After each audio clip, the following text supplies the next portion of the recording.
Bonjour tout le monde.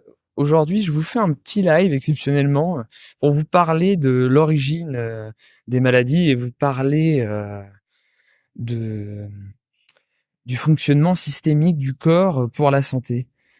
Alors, déjà pour commencer, je vous dirais que souvent les maladies ont une origine psychologique, spirituelle. Le spirituel va coincer, donc à une certaine zone du corps, pas de manière globale, mais va s'imprégner au niveau d'une certaine zone du corps. Ça va créer des perturbations énergétiques au niveau du corps et de l'esprit. Et donc, petit à petit, ça va mûrir et créer la maladie dans la zone concernée. Ou alors, il y a l'option de la cause purement physique. Donc, par exemple, pour un coup qui est reçu sur un organe et qui, du coup, après, perturbe son fonctionnement.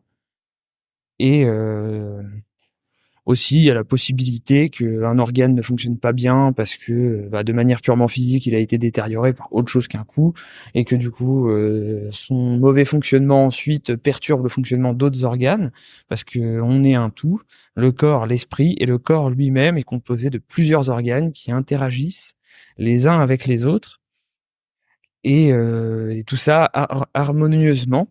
Donc, euh, donc voilà, il faut bien voir ça comme un tout. Et, euh, et tout ça commence par la pensée.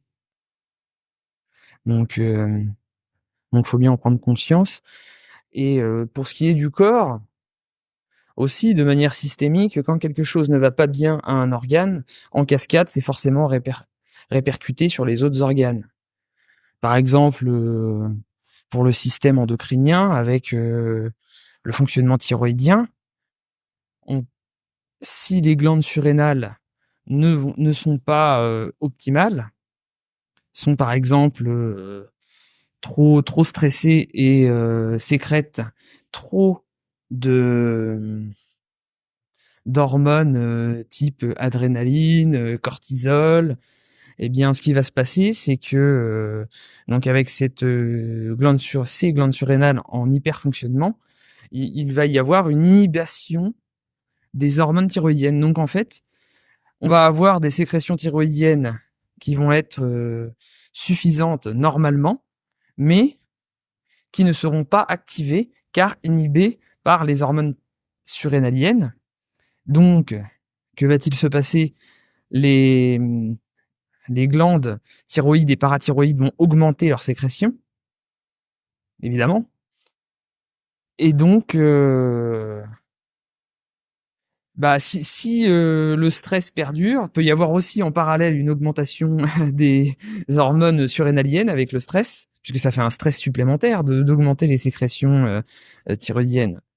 Donc, on peut se retrouver avec une hypothyroïdie en ayant des taux très élevés de d'hormones thyroïdiennes, enfin d'hypothyroïdie.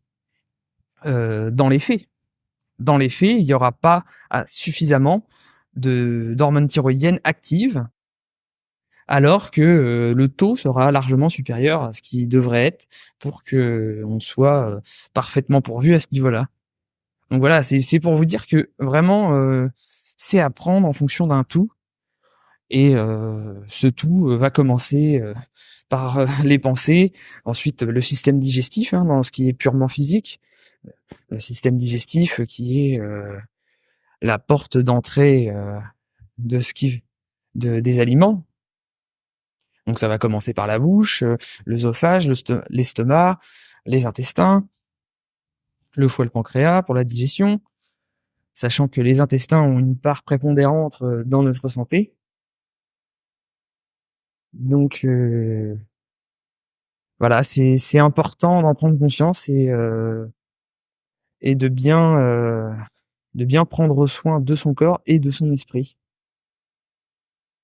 Voilà, j'espère que ce live vous aura plu. Si vous voulez, j'en referai d'autres en allant plus loin. Là, j'ai esquissé un petit peu les sujets. Si vous désirez que je parle de sujets particuliers, dans mes lives, faites-le moi savoir. Et, et voilà, dites-moi les sujets qui vous intéressent. Et si cette vidéo vous a plu, je pourrais aller plus loin dans les prochaines vidéos en continuant sur ce sujet, ou alors je pourrais parler d'un autre sujet. À vous de me dire. Je vous souhaite une bonne journée et je vous dis à bientôt.